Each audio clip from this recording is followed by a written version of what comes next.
ating bagong kasal. Nice kid. I have to ask. Hello?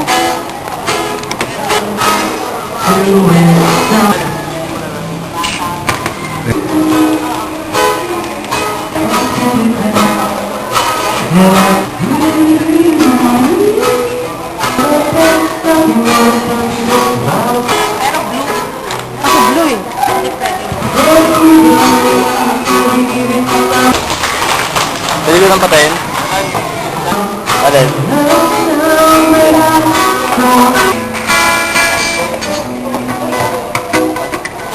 Ikaw na rin. Magandang umaga po sa inyo lahat.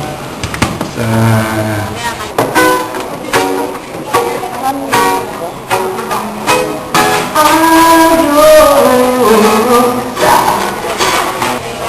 Delia Mayor.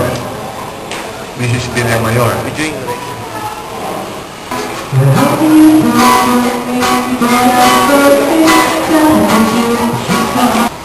Kay Mrs. Delia Moore. Bayaning Hipon. Of course, a little message to the newlywed couple.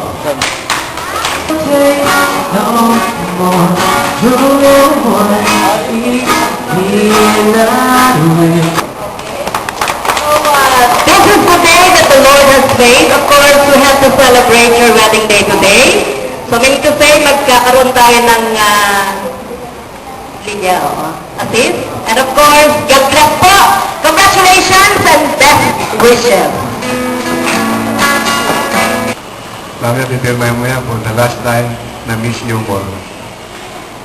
Pero the pronouncement itself is already a binding contract of marriage. So sa mga hindi na naman ito, it's a great opportunity for you na maging ninong dito, kasal ni Jessie and Catherine. At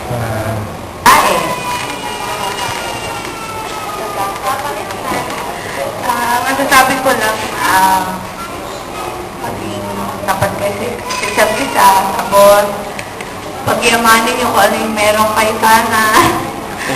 Natuto na kayo sa buhay. Kasi mahirap pagka napasok na sa ganyan. Kailangan talaga mag-grow kayo para hindi kayo magkaroon ng mga pagtatalo pagdating ng panahon.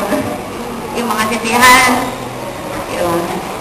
Sana lagi kayo magkaroon ng unawa sa isa't isa. Bakit? Bakit siya ganon? Pag-uwi niyo yung sarili niyo kung pwede pa.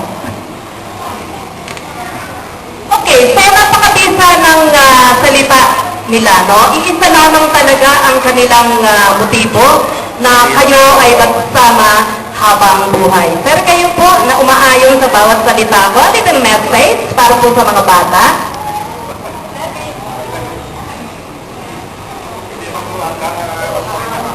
Okay, magandang umaga po sa lahat. Unang-una po ay binabati po natin itong mag-asawa pong itong dalawa. Dahil sa araw na po ito at kanilang kasal at naway ang ating panalangin kanina ay tumagos sa kanilang isipan at puso upang sa ganoon ang basbas ng Panginoon ay lagi sa kanila. Alam niyo po yung pag-asawa ay hindi naman na agad-agad tayo ay magkakaroon ng ginawa sa buhay, di ba? Siyempre nandyan po yung simula. Pero sa pagsisikap nilang dalawa, palagay ko marating na yung rurok ng kagandahan sa buhay. Kagaya ng mga ilang, kaya para sa akin ganito na lang. Dahil ako, hindi naman ako nagsimula na meron agad. Dahil sa aking pagpunyag magkano sa buhay, awan ng Panginoon. Napapag-aaral kay mga anak ko. Sa ngayon, hindi ko sila kasama. Hindi dito. Kasi kung bata sila, ano? Kaya nasa kanila yung kanilang magandang pagsasama upang sa ganoon yung pamilya nila ay marating ang urok ng tagumpay sa buhay. Kaya kayo bata pa kayo at ay magkakarunawan kayong dalawa. Hindi yung nandyan yung maliit na bagay lang ay palagi dyan na. Andyan kami mga ninong. Anong pan mga ninong? Kundi humingi kayo ng payo. Kung hindi kayo makakaintindihan. So, ninong, ninang, ganito, ganyan. Kami naman siguro ninong, ninang, ay makapagsabi, makapag-advise ng maganda o tama para sa inyo. Dahil ang ninong, ay yan ay panglarong magulang ninyo na magbigay ng aral para sa inyo. At naway, yung kasal na ito, ang Panginoon lamang na magpaghiwalay sa inyong dalawa. Naway, ang pagkasama nyo ay nasa inyo ang rurok ng tagumpay, lalo-lalo sa